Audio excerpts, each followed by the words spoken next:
നബിതങ്ങൾ വിളിക്കുന്നു. ആരെയാണ്? അവിടുത്തെയുടെ സന്നിധാനത്തിൽ വാങ്ങുകൊടുത്ത പ്രമുഖനായ സ്വഹാബികളുടെ നേതാക്കളിൽ ഒരാൾ സയ്യിദുനാ ബിലാൽ റളിയല്ലാഹു തആല അൻഹു. അവിടുന്ന് സിറിയയിൽ കിടന്നുറങ്ങുന്ന സമയത്ത് വിളിക്കുന്നു. പാതിരാത്രി സമയമായപ്പോൾ നബി സല്ലല്ലാഹു അലൈഹി വസല്ലം തങ്ങൾ വിളിക്കുകയാണ്. മാ ഹാദിഹിൽ ജഫവതു യാ ബിലാൽ,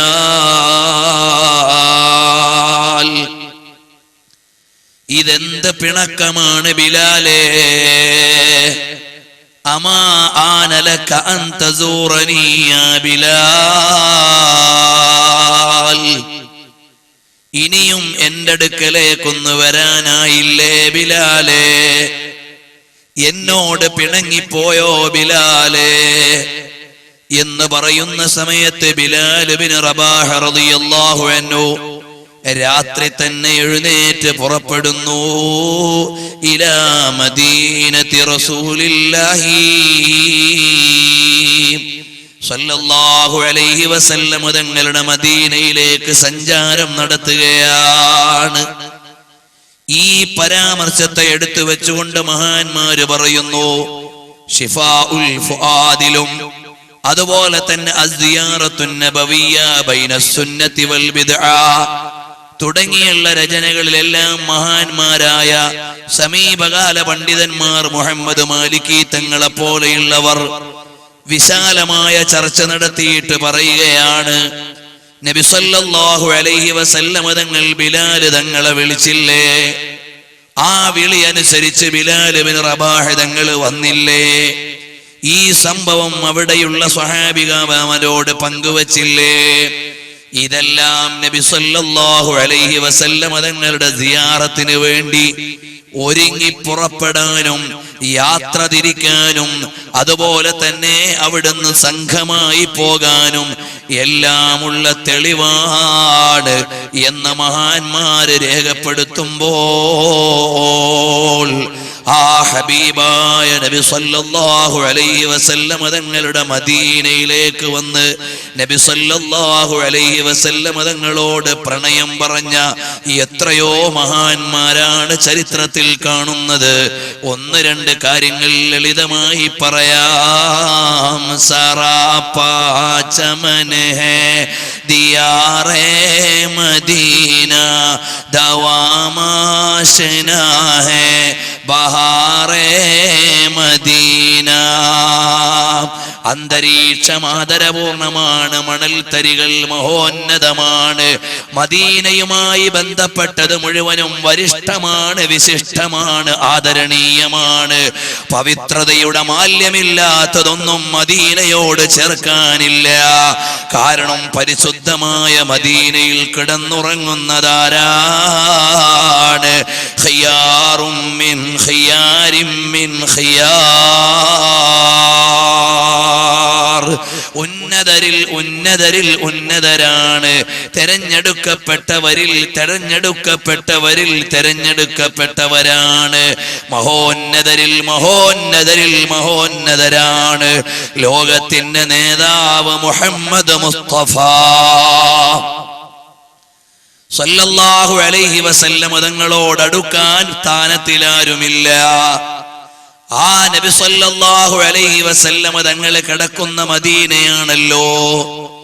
ആ മദീനയിലെ മണ്ണിനെ കുറിച്ച് ഒരാൾ ചീത്ത പറഞ്ഞാൽ, ഇവിടുത്തെ മണ്ണ് കൊള്ളാത്ത മണ്ണാണ്, ചളി മണ്ണാണ്, അങ്ങനെ എന്തെങ്കിലും ഒരു പ്രയോഗം മദീനയിലെ മണ്ണിനെ കുറിച്ച് പറഞ്ഞാൽ അയാൾക്ക് അടിശിക്ഷയായി വിധിക്കണമെന്ന് ഇമാമു ദാരിൽ ഹിജ്റ മാലിക് ബിൻ അനസ് റളിയല്ലാഹു അൻഹു ഫത്വ കൊടുത്തതായി കാണാം.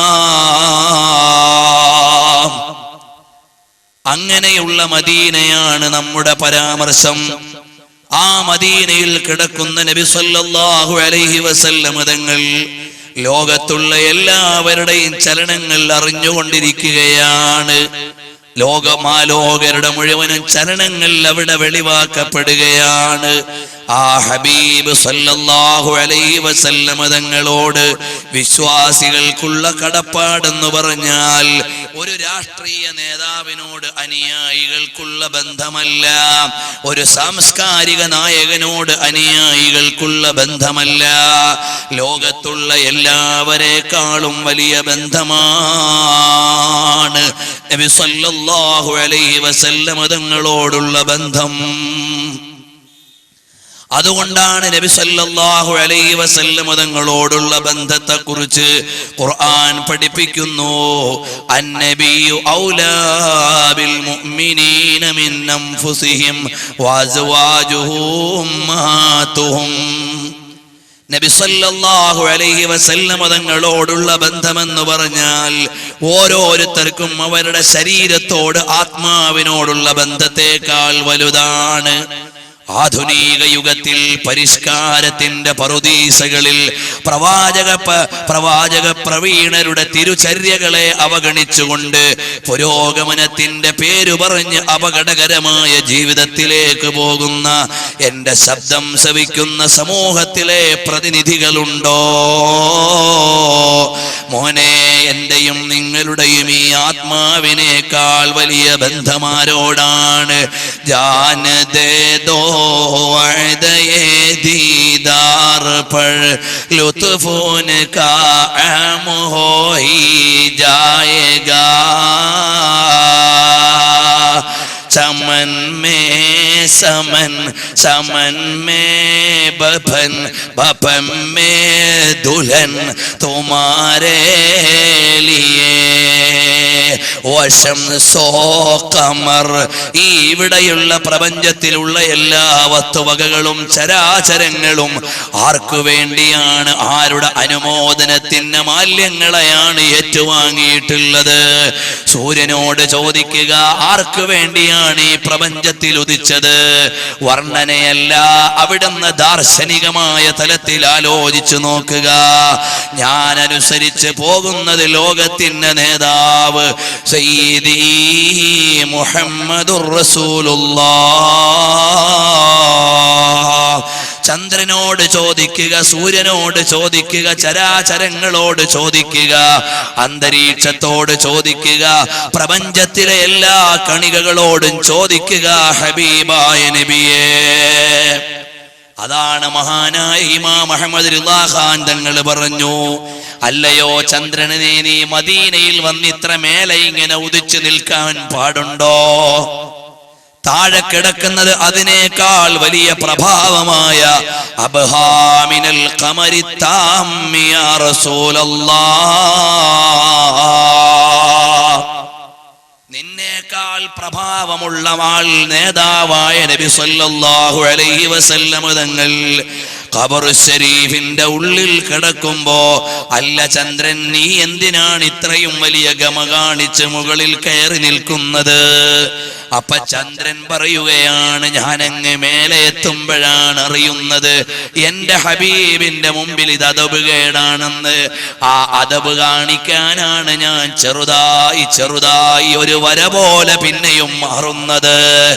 എത്ര മനോഹരമായ വരിയാണ് ഇമാം അഹ്മദ് റിളാ ഖാൻ തങ്ങൾ പറയുന്നത്.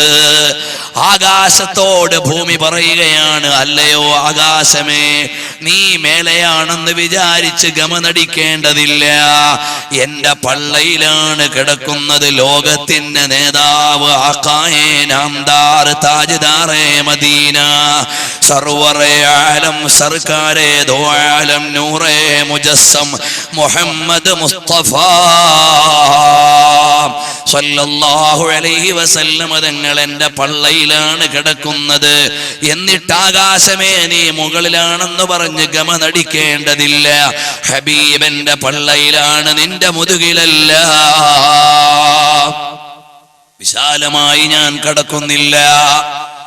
ഇതുപോലെ നബി സല്ലല്ലാഹു അലൈഹി വസല്ലം തങ്ങളെ വർണ്ണനയുടെ വസന്തങ്ങൾ കൊണ്ട് മാല്യമണിയിച്ചവർ, അനുരാഗത്തിന്റെ തിലകം അവിടുന്ന് ചാർത്തിക്കൊടുത്തവർ, അങ്ങനെ ലോകത്തുള്ള കോടാന കോടി വരുന്ന ജനങ്ങളുടെ ഹൃദയത്തിന്റെ ഉള്ളിൽ ജീവിക്കുന്ന നേതാവ് സയ്യിദുനാ വഹബീബുനാ മുഹമ്മദുർ റസൂലുള്ളാഹി സല്ലല്ലാഹു അലൈഹി വസല്ലം തങ്ങളുടെ മദീനയെ ലക്ഷ്യം വെച്ചുകൊണ്ട് ലോകത്തുള്ള എല്ലാ മഹാന്മാരും സഞ്ചരിക്കുകയാണ്. അറിയുമോ ബഹുമാനപ്പെട്ട സയ്യിദുനാ വഹബീബുനാ മുഹമ്മദുർ റസൂലുള്ളാഹി സ്വല്ലല്ലാഹു അലൈഹി വസല്ലം തങ്ങളുടെ തിരുസവിധത്തിലേക്ക് ചെന്നാൽ നീ യാ റസൂലുള്ളാഹിന്റെ മുമ്പിൽ ചെന്നിട്ട് ആദരപൂർവ്വം നിൽക്കണം. നിന്റെ കണ്ണു താഴ്ത്തിയിട്ട് ഹബീബിനോട് പറയണം, യാ റസൂലല്ലാഹ്, എല്ലാ പാപങ്ങളും കഴുകാനും മോശങ്ങളും മാറ്റാനുമാണ് ഞാൻ ഇവിടത്തേക്ക് വന്നതെന്ന് റസൂലുള്ളാഹിന്റെ മുമ്പിൽ നിന്ന് പറയണമെന്ന് ലോകത്തുള്ള 40 മഹാന്മാരുടെ സിയാറത്തുകൾ അതാ ഒരൊറ്റ ഗ്രന്ഥമായി തന്നെ നമ്മുടെ കയ്യിലേക്ക് കിട്ടുന്നു. അതിൽ ഒന്നാമത്തെ മഹാനാരാണ്? അൽ ഇമാമുൻ നവവി റളിയല്ലാഹു അൻഹു ആണ്. നവവി ഇമാം തങ്ങൾ മദീനയിലേക്ക് ചെല്ലുന്നു. നബി സല്ലല്ലാഹു അലൈഹി വസല്ലം തങ്ങളുടെ തിരുസവിധത്തിലേക്ക് ചെന്ന് നിൽക്കുകയാണ് നവവി ഇമാം തങ്ങൾ. എന്നിട്ട് വിളിക്കുന്നു, അസ്സലാത്തു വസ്സലാമു അലൈക യാ റസൂലല്ലാഹ്. അല്ലയോ ഹബീബായ നബിയേ, ഞാനിതാ അവിടുത്തെയുടെ തിരുസവിധത്തിലേക്ക് വന്നിരിക്കുന്നു. എന്നിട്ട് നബവി ഇമാം തങ്ങൾ സിയാറത്തിനെ കുറിച്ച് പറയുകയാണ്, റസൂലുള്ളാഹി സ്വല്ലല്ലാഹു അലൈഹി വസല്ലം തങ്ങളുടെ ഖബറിന്റെ അടുക്കലേക്ക് നീ ചെല്ലണം. എന്നിട്ടോ ഹബീബായ നബിയുടെ ഖബറിന് നേരെ നീ നിൽക്കണം. ഫയസ്തദ്ബിറുൽ ഖിബ്ല, ഖിബ്ലയെ പിന്നിലാക്കി നബി സ്വല്ലല്ലാഹു അലൈഹി വസല്ലം തങ്ങളുടെ ഖബറിനെ അഭിമുഖമാക്കി നിൽക്കണം. വയഖിഫ നാളിറൻ ഇലാ ജിദാരി ഖബരി റസൂലില്ലാഹി. നബി സല്ലല്ലാഹു അലൈഹി വസല്ലം തങ്ങൾ കിടക്കുന്ന ഖബർ ശരീഫിന്റെ മദിനിലേക്ക് വിനയപൂർവ്വം നീ നോക്കി നിൽക്കണം.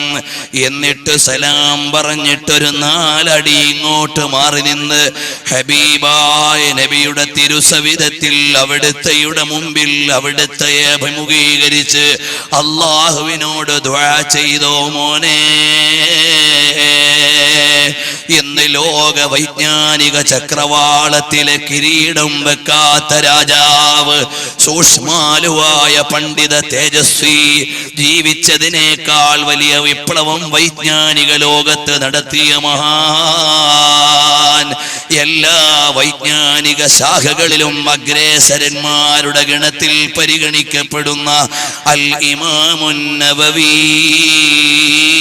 റളിയല്ലാഹു അൻഹു പറയുമ്പോൾ അവസാനം മഹാനവറുകൾ സിയാറത്ത് ചെയ്യുന്ന നേരം പറയുകയാണ്, അദ്ദൈതൽ അമാനത വനസഹ്തൽ ഉമ്മത വകശഫ്തൽ ഉമ്മത യാ റസൂലല്ലാഹ്.